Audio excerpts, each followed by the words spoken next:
바울은 디모데의 아들이죠. 믿음으로 낳은 아들이죠. 우리가 예수 그리스도를 전해서 복음으로 이렇게 전도해서 하나님의 자녀가 되면 여러분들이 복음으로 하나의 영적 자녀를 낳는 겁니다. 그래서 여러분 전도하든지 다 잊어버렸어요? 다시 하겠습니다. 전도하든지 같은 뜻입니다. 그게 영적으로 보면 우리가 애를 낳는 것이 바로 귀한 영혼들이 하나님의 자녀로 주님 앞에 나오게 하는 것. 우리가 이제 아이를 낳는 것도 그러고요, 영적으로 귀한 생명을 출생하고 이렇게 태어나게 하는 것도 똑같습니다. 바울의 입장으로서는 이 디모데가 그런 관계를 가지고 있죠. 에베소 지역에서 목회를 할 수 있도록 디모데를 거의 다 남겨놓고 바울은 마게도냐 지역으로 떠납니다. 그러면서 에베소 지역에서 이 바울이 어떻게 이제 목회를 했으면 좋겠느냐 해서 여러 가지 바울의 입장에서 이제 디모데에게 몇 가지 목회적인 지침도 주고 어떤 목회의 매뉴얼도 주고 이제 그런 내용이 디모데 전서와 후서입니다. 오늘 이제 디모데전서 4장 가장 앞부분에 있어서는 직분자를 세워라, 그게 이제 전체 주제입니다. 그래서 감독을 세워라. 감독을 세우는데 아무나 감독 세우지 말고 이러이러한 15가지의 자격 기준에 맞는 리스트를 쭉 제시합니다. 이런 사람을 감독으로 세우라. 그리고 마지막은 교회 안에서 다 인정을 받아도 유인으로부터 인정받지 않으면 감독으로 세우지 말아라. 그 다음에 이제 집사에 대한 직분으로 넘어갑니다. 그래서 집사는 남자 집사에 대해서 쭉 자격 요건을 설명을 하죠. 그리고 중간에 여자 집사에 대한 부분도 언급을 합니다. 이미 초대교회로부터 남녀 직분자들이 하나님의 교회에서 세워진 거예요. 여러분 한 분 한 분은 하나님이 이 재단의 귀한 직분자로 하나님이 세운 줄로 믿습니다.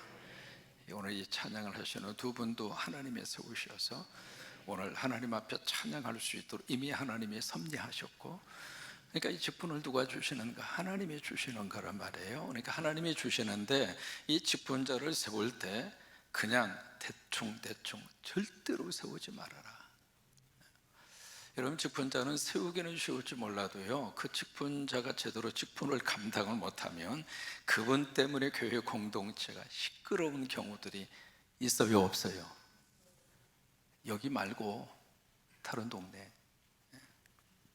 그러니까 직분자 함부로 세우지 말아라. 직분자 세울 때 정말 심사숙고해서 그렇게 해서 직분자를 세워라. 그게 이제 앞부분의 말씀입니다. 두 번째로 오늘 이 본문의 말씀은 바로 뭐냐면 교회론입니다. 특히 이 목회의 길을 걸어가고 있는 디모데에게 있어서 어떤 교회론을 가지고 있느냐, 그것은 우리 직분자들도 똑같습니다. 교회에 어느 정도 하나님 앞에 주신 직분을 가지고 교회를 섬길 때 과연 나는 어떤 교회관을 가지고 있는가, 교회를 뭐라고 생각하는가, 이게 이제 목회하는 사람이나 교회를 섬기는 사람이나 굉장히 중요합니다. 왜냐하면 그 교회론이 잘못되면은요, 계속해서 그 교회의 어떤 개념 속의 틀에 갇힙니다. 근데 일반적으로 우리가 교회 하면 머릿속에 가장 먼저 떠오르는 것이 거의 대부분 10중 8구 건물입니다. 그래서 교회 건물이 있을 때 교회다 그래요. 틀린 것은 아니지만 그렇다고 100% 맞는 것도 아닙니다. 만약에 교회를 건물적인 개념으로 교회론을 딱 거기에 고정화가 되어져 있으면 건물의 크기가 곧 우리 교회의 영적 크기라고 착각합니다. 그래서 어떤 경우에 있어서는 서울에 있는 교회, 세계적으로 큰 10대 교회 중에 우리 한국에 몇 대 교회가 서울에 있잖아요. 근데 그런 교회 출석하는 분들은 마치 자기가 영적으로 그만한 사이즈의 인물이라고 스스로가 착각을 해요. 여러분 그게 맞아요? 이 교회론에 대한 부분, 그래서 교회를 건물로서의 교회의 이미지에 머물러 있다면 교회는 그 건물 속에 갇히게 됩니다. 또 하나 교회가 뭔가 그 질문을 던졌을 때 또 하나 생각나는 교회에 대한 개념이 뭐냐면 교인 숫자입니다. 교인 숫자가 많으면 좋은 교회고 교인 숫자가 작으면 작은 교회는 말 그대로 자기가 생각하는 교회로서의 어떤 기준이 미달된 교회라고 그렇게 생각을 하거든요. 오늘 디모데에게 바울은 이 교회론 문제를 아주 심각하게 다룹니다. 교회가 뭐냐?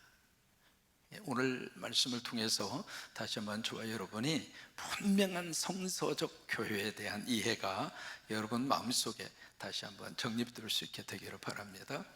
자, 오늘 본문의 말씀이 이렇게 시작이 됩니다. 자, 본문의 말씀으로 들어가실까요? 14절입니다. 같이 읽겠습니다. 내가 속히 내가 가기를 바라나. 자, 보세요. 바울의 소원이 있습니다.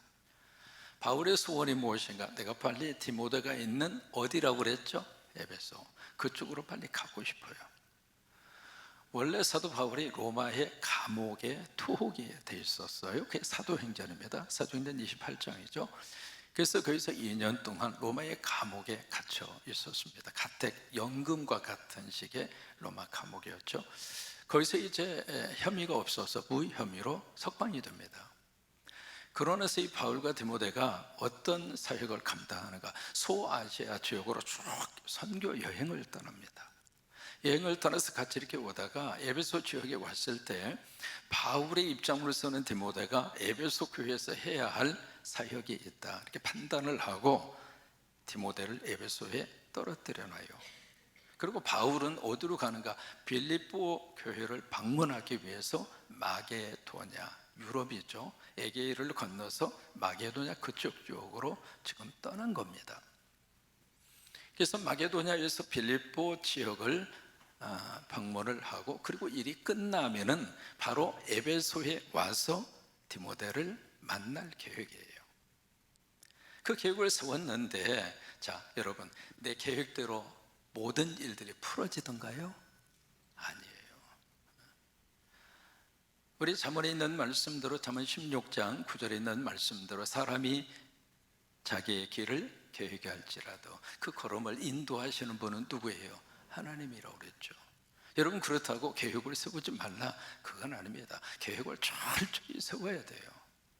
나름대로 인생에 대한 계획을 우리가 가지고 살아야 되거든요. 그러니까 계획은 철저하게 세우는데 이게 그 계획의 마지막 결정권자는 내가 아니라 하나님이더라 이 말이에요. 이 바울도 마찬가지입니다. 그 계획을 세우고 마게도냐를 갔다가 빨리 끝나고 에베소로 돌아오고 싶은 그 계획을 세웠는데 그게 바울의 희망사항이었단 말이에요. 그런데 그게 바울의 뜻대로 지금 안 되고 있어요.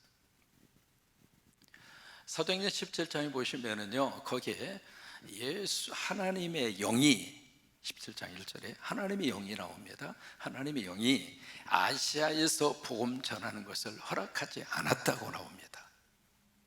그래서 아시아 지역에서 복음 전하는 것을 하나님의 영이 허락하지 않아서 그들이 스케줄을 바꿉니다. 그래서 부르기아 그리고 갈라디아 지역으로 갔죠. 그쪽 지역으로 와서 무시아라고 하는 그 지역으로 올라갑니다. 그 지역에서 막 애를 씁니다. 비두니아 지역으로 가고자 애를 썼어요. 그 애썼다는 이야기는요, 가볍게 생각했다 그 말이 아닙니다. 그쪽으로 가고 싶어서 최선을 다한 겁니다. 그런데 예수의 영이 허락하지 아니한지라. 나름대로 계획을 세우는데 그 계획대로 될 때도 있습니다만 안 될 때도 있어요. 될 때는 될 때대로의 하나님의 뜻이 있고요, 안 될 때는 안 될 때 나름대로의 하나님의 뜻이 있습니다. 여러분, 되어도 감사하시고 아멘이잖아요. 되어도 감사하고 안 돼도 감사하시고 내가 모르는 하나님의 큰 뜻이 있는 거예요. 그런 것처럼 여기 바울이 에베소식에 빨리 가서 디모데를 만나고 싶은데 그게 뜻대로 지금 안 되는 거예요. 그래서 오늘 성경 본문의 말씀에 14절에 그래서 내가 이것을 너에게 지금 쓰고 있다, 그래서 내가 이 디모데 전서라고 하는 이 편지를 너에게 쓰고 있다고 하는 거예요. 그러니까 여러분, 코로나 상황이 딱 벌어졌을 때 우리가 이제 대면할 수 없었잖아요. 대면할 수 없어서 그 당시에 예배가 뭘로 바뀌어졌죠? 비대면 예배로 바뀌었어요. 그때부터 유튜브 예배에 참여한 분들이 아직도 교회에 나오지 않고 비대면으로 유튜브 예배만 드리는 분이 우리 교회에 주일날 100명입니다. 지금 이 시간에도 지금 유튜브로 예배하는 분들이 계세요. 그러니까 대면 예배가 더 이상 할 수가 없으니까 비대면 예배로 해서 우리가 유튜브라든지 카카오 TV라든지 그런 것을 통해 이제는 뭐 핸드폰으로 다 어디가 있든지 다 예배를 실시간으로 이제 볼 수가 있으니까 그렇게 했던 것처럼 바울의 입장으로서는 이게 대면으로 해서 에베소에 가서 바울과의 사역을 바울이 디모데와의 사역을 하고 싶었는데 그걸 할 수가 없으니까 바울이 비대면 사역으로 바꾼 것이 디모데 전서라고 하는 이 서신이라 이 말이에요. 복음은요, 이게 안 되면 또 다른 길로 복음은 전할 수 있습니다. 그러니까 이것이 안 된다고 해서 끝나는 게 아닙니다. 또 다른 길을 하나님이 열으시는 거예요.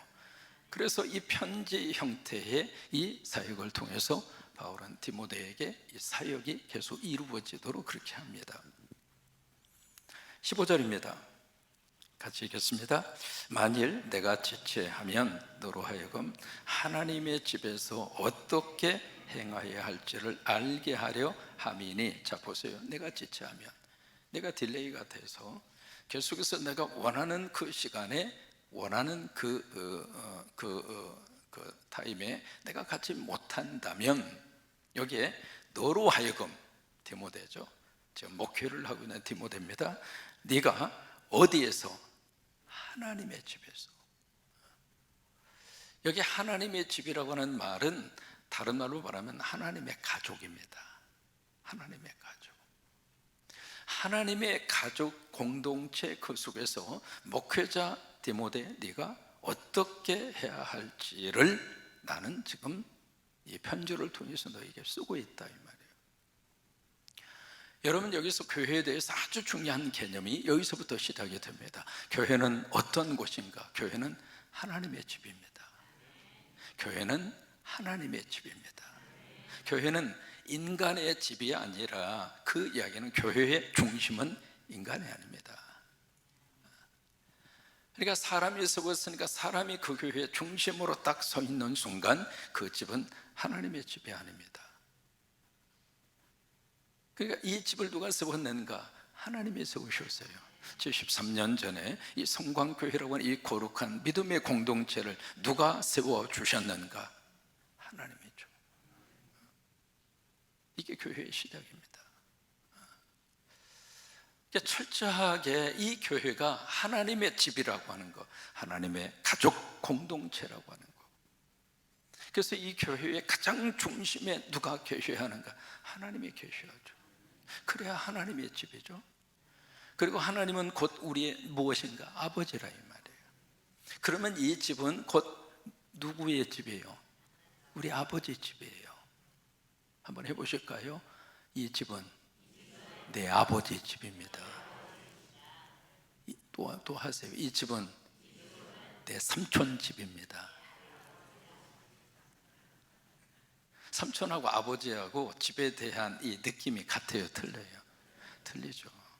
뭐 삼촌도 삼촌 나름이겠습니다만은, 그래서 아버지 집에 오면 참 우리들이 여기가 아버지 집이구나. 그래서 교회에 오셔서 여러분 무슨 아버지 집에서 무슨 체면을 차려요.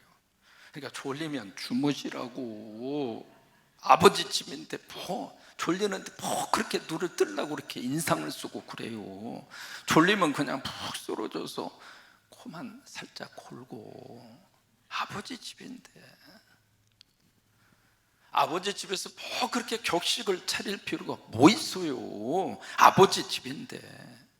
제가 설교자니까 넥타이 메고 왔지만 여름에는 넥타이 빼지 마. 얼마나 더워. 여러분들이 넥타이 메고 계시면 제가 더 답답해요. 그렇다고 런닝샷을 바라보러 오지 말고. 아버지 집이잖아요.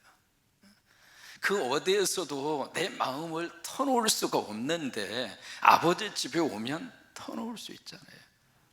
아빠,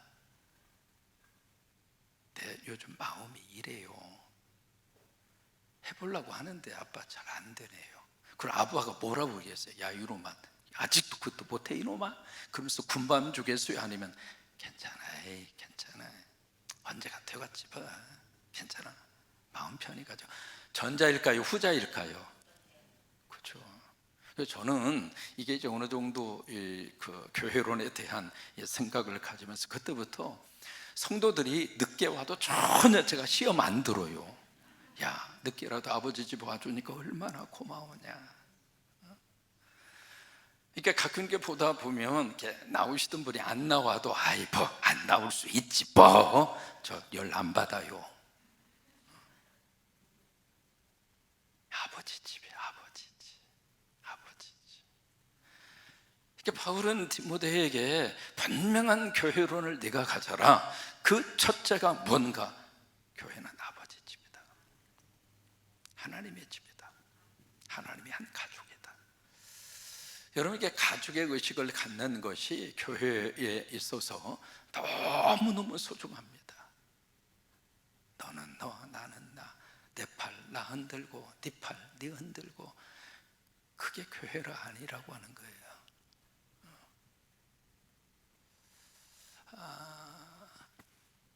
제가 올라오기 전에 문 목사님이 그 헌금을 가지고 왔어요.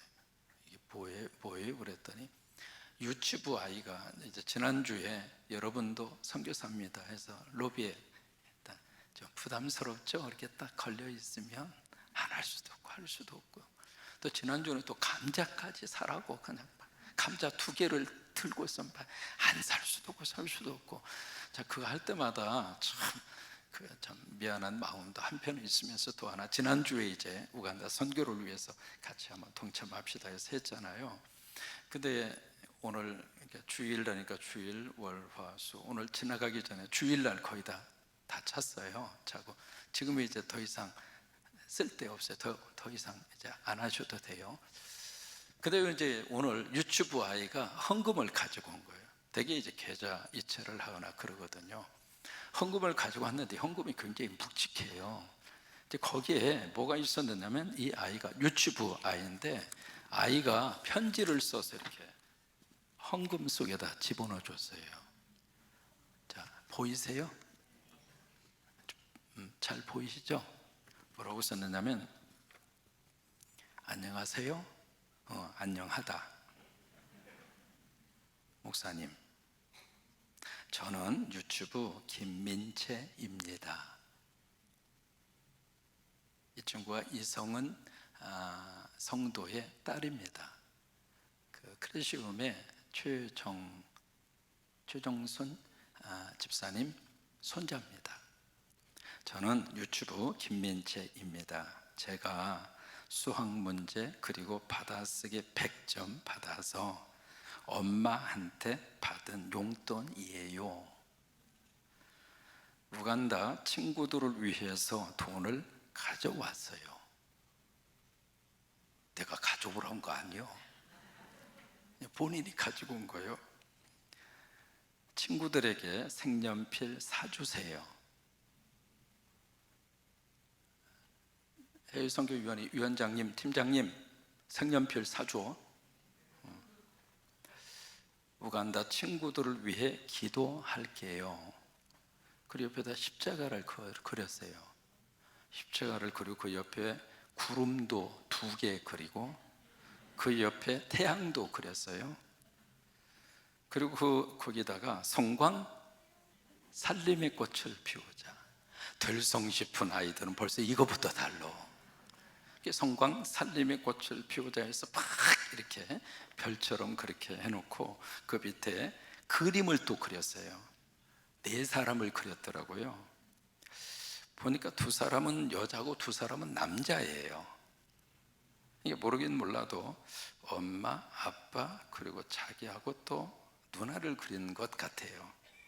근데 그랬는데 자세히 보니까 손을 다 모으고 있는 거예요. 뭐 하느라고 손을 모으고 있을까요? 기도하느라고.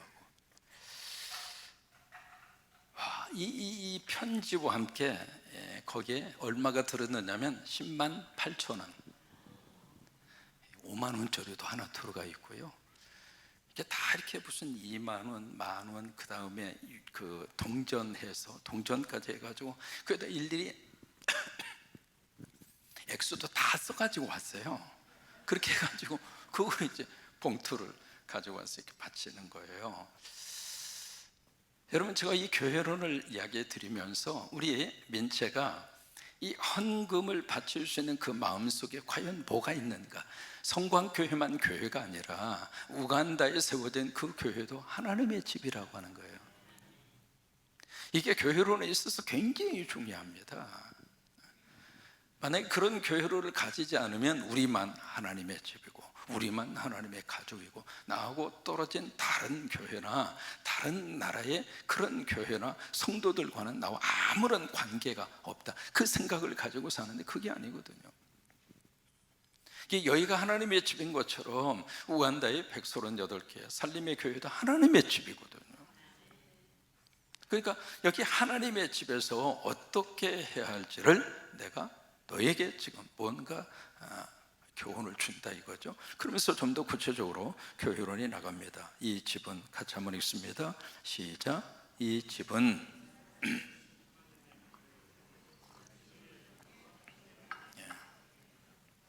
이 집 바로 이 교회를 말하죠. 이 집은 살아계신 하나님의 뭐라고요? 교회다고요. 앞에서는 하나님의 집이라고 말씀을 했는데 그 하나님의 집, 하나님의 가족, 그 가족을 좀 더 구체적으로 바로 이곳이 살아계신 하나님의 교회라 이 말이에요. 그래서 이 교회라고 하는 단어가 여기서 이제 마태 16장에도 교회가 나옵니다. 그래서 주는 그리스도시요 살아계신 하나님의 아들입니다. 바요나시 모나 너 참 복이 있도다. 이거 알게 한 거 혈육이 아니라 하늘 계신데 아버지께서 알게 해준 거야. 너는 반석이라. 네 위에 그 반석이라. 그 반석은 누구냐면 베드로가 고백한 믿음의 고백이에요. 그것을 반석이라고 표현한 거예요. 그 반석 위에 내 교회를 세우려니 음부의 권세가 틈타지 못할 것이다. 그래서 거기서 예수님이 교회라고 하는 단어를 씁니다. 그때 교회는 my church, 내 교회. 그러니까 예수님이 말씀하시는 my church, 내 교회라고 하는 것은 그 교회가 바로 예수 교회예요. 여기서는 이 에베소에 있는 교회를 향하여 뭐라고 말씀을 하시는가? 살아계신 하나님의 교회다. 여러분, 이 성광교회가 예수님의 교회가 되고 살아계시는 하나님의 교회가 되고 그게 교회입니다. 그러면 예수의 교회가 되기 위해서는 그 교회에 누가 있어야 돼요? 예수가 있어야지. 예수가 있다는 이야기는 그 교회를 구성하고 있는 성도들 속에 누가 있어야 돼요? 예수가 있어야지. 여러분 속에 예수가 있어야 이 교회에 예수가 있는 거지. 이 교회를 목회하는 목사 속에 예수가 있어야 강대상에서 예수가 나가고, 설교하는 목사 속에 예수가 있어야 설교 속에 예수가 나가고, 우리 장로님들 속에 예수가 있어야 예수가 나가고, 오늘 찬양하는 두 분 속에 예수님이 있으니까 하늘의 영광, 세상에 그 높은 목소리 어떻게 낸대야? 배도 안 나왔구만. 그 정도 가지고는 나온 게 아니요.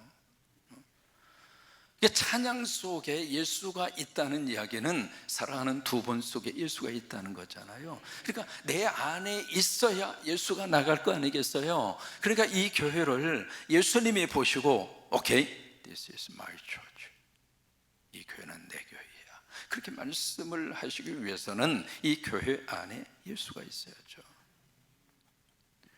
살아계신 하나님의 교회라고 하는 이 단어 Living God, 살아있는 하나님, 지금도 살아서 역사하시는 그 하나님, 그 하나님의 교회가 되기 위해서는 이 교회 가장 중심에 누가 계셔야 하는가? 살아계신 하나님이 계셔야지. 예배 속에 하나님이 드러나고, 찬양 속에 하나님이 드러나고, 또 하나 예배 끝나고 주차장 가서도 하나님이 드러나야지. 예배당 안에서만 하나님이 드러나고 저 문 딱 나가면 하나님 안녕, 다음에 올 때까지 잘 계세요. 그리고 행 하고 나가서 그 다음부터는 하나님이 계시지 않는다면 하나님의 교회겠는가? 살아계신 하나님의 교회. 두 번째는 진리라고 하는 단어가 나옵니다. 진리의 기둥과 뭐라고 그랬죠? 터라고 하는 것은 파운데이션, 기초입니다. 바울은 이 성령의 감동으로 이 진리의 기둥과 터라고 하는 말을 쓰면서 무슨 이미지를 가지고 있었는가? 에베소 지역에 유명한 신전이 있었습니다. 지난번에 투르키에 그리스 다녀오신 분들 신전 보고 오셨을 거예요. 아데미 신전. 아데미 그 여신을 숭배하는 그 신전. 지금 이제 다 망가지고 기둥 몇 개만 그렇게 남아 있습니다만은 그 아데미 신전이 세계 7대 불가사의 중에 하나의 건축물입니다. 최초로 대리석으로 기둥을 세웠습니다. 기둥이 몇 개냐면 127개입니다. 근데 그 기둥 속에 보석을 박았고요, 그 기둥을 지탱하는 이 기초석이 있을 거 아니겠어요? 기초석을 금으로 도금을 했습니다. 얼마나 화려했는가. 근데 아데미 신전에서 무슨 일이 지금 계속 일이 있었는가? 제사라고 하는 이름으로 거기에는 공식적인 여성 장녀들이, 그러니까 여기에 그 당시 에베소 사람들이 생각하는 이 기둥과 터라고 하는 것은 머릿속에 무슨 이미지로 인식이 딱 박혀져 있느냐면 음행의 장소, 타락의 장소. 근데 바울은 디모데에게 교회는 진리의 기둥과 터다. 그럼 보세요. 아데미 신전의 기둥과 터, 그리고 교회의 기둥과 터가 같아요, 틀려요? 질적으로 다르죠. 그게 교회다 이 말이에요. 그러면서 여기 그 다음 본문의 말씀이, 여기 16절 말씀이 초대교회의 가장 중요한 설교의 핵심 주제가 16절에 다 들어있습니다. 이 16절 말씀이 초기 기독교회 신앙 고백입니다. 이 16절이. 그래서 이 한 절이 간단한 절 같습니다만은 가장 중요한, 우리식으로 말하면 초대교회 교인들의 사도신경이에요. 16절 말씀이 이렇게 시작을 하죠. 크도다라고 하는 말로 시작을 합니다. 경건의 비밀이요 그렇지 않다 하는 이가 없도다. 이게 무슨 말이냐면 이 경건의 비밀이라는 것은 신비입니다. 이 경건의 신비로움이 위대하다고 하는 사실을 그 누구도 부정할 수 없을 것이다. 그렇게 되어 있는 거예요. 그것을 이제 감탄사 형식으로 16절이 그렇게 표현이 되어 있는 겁니다. 이 경건의 비밀이 그 어느 것과 비교할 수 없을 정도로 위대하고, 경건의 이 비밀 자체가 그렇게 위대하다고 하는 이 사실에 대해서 그 누구도 딴지를 걸지 못할 것이다. 그것은 분명하다. 그것은 확실하다. 그것을 크도다, 경건의 비밀이요 라고 하는 말로 표현을 한 겁니다.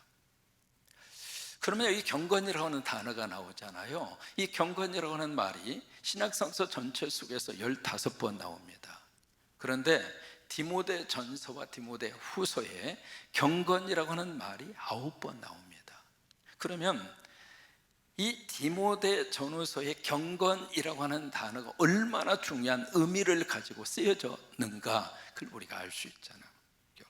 또 하나, 이 디모데 전후서에 가장 빈볼수 있게 많이 쓰는 단어 중에 하나가 믿음입니다. 믿음이라고 하는 말이 23번 나옵니다. 경건이 몇 번 나온다고요? 잊어버려도 절대 구원받는 데 지장 없습니다. 그러나 집중을 해 주시면 고맙겠습니다. 저도 나름대로 그 연구하느라고 애썼잖아요. 그러니까 여러분도 좀 외워 주셔야지. 경건이라는 말이 몇 번 나온다고요? 9번 나와요. 9번 틀려도 괜찮아요. 믿음이라는 말이 몇 번 나온다고 그랬죠? 이건 뭐 더 23번 나와요. 그러니까 이 디모데전서와 디모데후서에 이 경건과 믿음이라고 하는 단어가 계속 반복해서 나옵니다. 그런데 이 두 가지의 것은 하나예요. 경건의 믿음이고 믿음이 경건이에요. 그러니까 여기에 경건의 비밀이라고 하는 것은, 경건의 신비로움이라고 하는 것은 믿음의 신비로움이라 이 말이에요. 그것을 믿음의 비밀이라 그랬어요. 그러면 여러분, 믿음의 비밀이 무엇인가? 복음이죠. 그 복음의 구체적인 내용이 누구예요? 예수 그리스도죠. 그러니까 이것을 이렇게 쉽게 말씀을 드리면 이해가 쉬울 거예요. 예수 그리스도가 그 무엇보다 위대하다고 하는 사실에 대해서 누구도 딴지를 걸지 못할 것이다, 그거예요. 그 얘기는 바로 뭐예요? 교회 안에 뭐가 있어야 된다고요? 복음이 있어야 된다 이 말이에요. 왜? 그 복음이 진리니까. 그래서 교회는 진리의 기둥과 터라고 하는 거예요. 그래서 진리를 그 다음에 16절 말씀에서 이렇게 경건의 비밀로 그렇게 말씀을 하시면서, 그렇다면 그 경건의 비밀의 구체적 내용이 뭐냐, 거기에 대해서 그 다음 절에 쭉 나갑니다. 예수 그리스도의 성육신의 사건부터, 다시 말해 성탄부터 예수 그리스도의 재림까지 16절 안에 다 들어있습니다. 그걸 기억하면서 한번 읽어보실까요? 그는 이라고 하는 부분입니다. 시작. 그는 육신으로 나타난 바 되시고, 이게 바로 성육신이죠. 그렇죠? 인간의 몸을 입으시고 하나님이 이 세상에 오셨다, 이게 육신으로 나타난 바 됐다 이거예요. 그 다음에 영으로 의롭다 하심을 받으시고, 영이 성령이라고 그랬죠. 로마서에 말씀드리면서 이 성령으로 의롭다 하심을 받았다는 것이 바로 뭐예요? 부활의 사건이에요. 그 다음에 천사들에게 보이시고, 여러분 천사들 여러분 눈에 보입니까? 영적 존재죠. 그 다음에 만국에서 전파되시고, 세상에서 믿은 바 되시고, 전파되고 믿은 바 되고, 그 다음에 영광 가운데 올려지셨느니라. 이게 바로 뭐예요? 하늘 보좌로 올라가신 거잖아요. 그리고 올라가신 그 예수님이 너희가 본 그대로 다시 오시리라. 이게 재림신앙까지. 그러니까 16절 이 말씀이 아주 간단한 한 말씀으로 그렇게 기록이 되어 있습니다만은, 이 말씀 이 자체가 바로 초대교회에 어떤 설교를 했는가, 이게 설교의 주제예요. 그리고 초대교회 성도들은 이것을 믿은 거예요. 바로 교회가 그 가장 중요한 예수 그리스도에 대해서, 탄생부터 예수 그리스도 하늘 보좌 우편에 올라가시고 다시 이 땅에 재림해서 오신다고 하는 가장 중요한 그것을 뭐라고 이야기하는가? 기독론이라고 합니다. 기독이라고 하는 것은 그리스도에 대한 한자적 표현입니다. 그래서 기독론은 다른 말로 말하면 그리스도론입니다. 예수 그리스도에 대해서 우리가 어떻게 알고 어떻게 우리가 믿는가, 그 부분이거든요. 그러니까 이게 목회를 하는 디모데에게 교회에 대한 이해를 분명히 가지고, 교회가 뭐냐, 그것을 분명한 이해를 가지고 그 교회 안에 가장 중요하게 채워져야 할 본질의 내용은 그리스도다 이 말이에요. 그게 교회라고 하는 거예요. 거기에 다른 것으로 교회가 채워지기 시작하면 교회는 교회로서의 본질이 변질될 것이다, 그거예요. 그래서 목회를 하는 디모데에게 이 부분을 다시 한번 깊이 확인하면서 교회로는 분명히 해라. 우리 성곽교회 교인들은 그동안에 우리 살림의 꽃을 피우자라고 하는 이 표현을 통해서, 오죽하면 유치부 아이도 저렇게 헌금 바치면서 성광 살림의 꽃을 다시 한번 띄워줘 봐요. 오죽하면 유치부 아이가 저렇게 성광 살림의 꽃을 피우자라고 저렇게 열심히 그려가지고 왔겠습니까? 그래야 돼요. 그래야 된다고.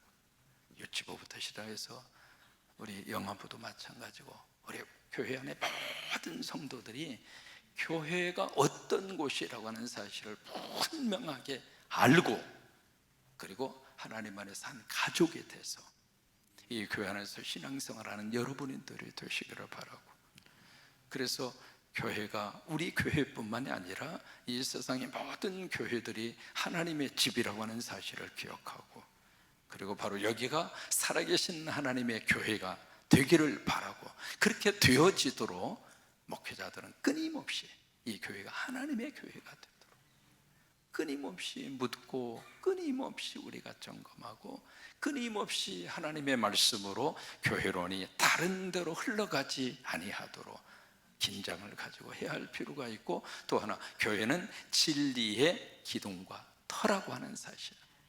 그럼 그 진리가 뭔가? 진리는 경건의 비밀이다. 경건의 비밀이 뭔가? 복음이다. 복음이 뭔가? 예수 그리스도이다. 그러면 예수 그리스도가 어떤 사역을 하셨는가? 이 땅에 오셔서 십자가 지시고 부활하심으로 성령을 통하여 의롭다 하심을 인정을 받으시고 천사들에게 보이시고 만국에게 전파되고 모든 사람들에게 믿음 바가 되시고, 그리고 하나님의 영광의 자리에 올려주셔서 다시 이 땅에 오신다고 하는 사실.